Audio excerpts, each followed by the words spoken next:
Radio city podcast कड़क currency यानी पैसा।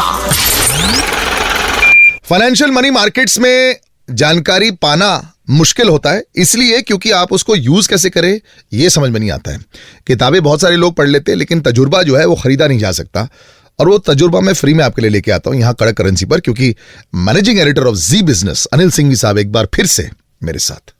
ईटीएफ्स की बात बड़ी चर्चा होती है, बैलेंसिंग आउट हो जाता है आपके पोर्टफोलियो का। लोग बोलते हैं अगर इक्विटी में आपका स्टॉक्स अच्छा है, और कुछ लोगों ने म्यूचुअल फंड में किया है, एफडीज को हटवा के बहुत सारे लोग ईटीएफ में भी आइडिया रखते हैं, लेकिन क्या ये एक पोर्टफोलियो का बहुत अहम हिस्सा है? और ईटीएफ्स होते क्या हैं? बेसिकली ईटीएफ का पूरा नाम है एक्सचेंज ट्रेडेड फंड। जी। ये एक ऐसा फंड है जो एक्सचेंज पे ट्रेड होता है। आमतौर पर आप म्यूचुअल फंड में पैसा लगाते हैं, राइट? वो एक्सचेंज पे ट्रेड नहीं होते हैं जी। वो आप फंड के पास जाकर एनएवी बेस रोज बाय या सेल कर सकते हैं। आपको फ्रेश खरीदना है, उस दिन की एनएवी पे ले लीजिए। आपको रिडीम करना है, उस दिन की एनएवी पे बेच दीजिए। लेकिन एक्सचेंज ट्रेडेड फंड होते हैं जो एक्सचेंज पे ट्रेड होते हैं, और ये होते वो हैं जो कि इंडेक्स है। फॉर एग्जाम्पल निफ्टी है। अगर आपको सेंसेक्स या निफ्टी खरीदना बेचना है तो आप क्या करेंगे?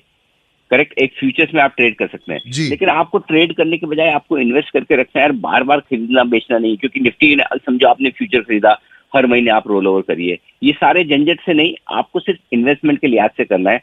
तो आप एक्सचेंज पे जाएंगे, और उनके जो एक्सचेंज ट्रेडेड फंड है अलग अलग सेक्टर के, आईटी सेक्टर का हो सकता है, निफ्टी का हो सकता है, सेंसेक्स का हो सकता है, वहां पर जाके उसे खरीद लीजिए और अपने पास रख लीजिए। सिंपल। तो इसका कोई लॉक इन पीरियड होता है? ना कोई लॉक इन पीरियड नहीं है। आप जब चाहे एग्जिट कर सकते हैं। सिर्फ ये है कि आपको लंबे समय तक रखना है तो भी कोई दिक्कत नहीं, आप रखिए। ट्रेड करना है तो भी आप ट्रेड कर सकते हैं।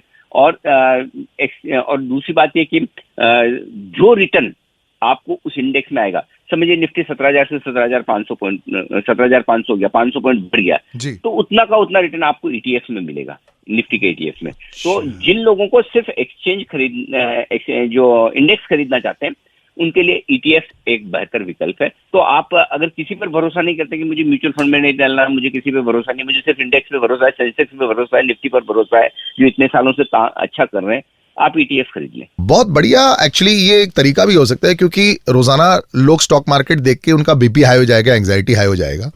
यहाँ पे आपको पता है कि आपको एफडी से ऑलमोस्ट डबल रेट मिल रहा है, पीपीएफ से भी करीबन 4 या 5% एक्स्ट्रा मिल रहा है, और प्लस वो क्यूमुलेटिव ग्रोथ भी होता है। जिस तरह कंपाउंडिंग शुरू हो जाता है, जैसे कि आपको समझ में आता है, जिनको कंपाउंडिंग पता है, compounding is 8th wonder of the world. कैसे 1 लाख जब 8% इंटरेस्ट उस पर हो जाता है, अगले साल 1,08,000 पर दोबारा जब इंटरेस्ट 8% का आता है, ऐसे बढ़ते चले जाता है। तभी आपको समझ में आता है कि कैसे वो फॉर्मूला होता है कि पैसा आपका डबल 8 या 9 सालों में हो सकता है।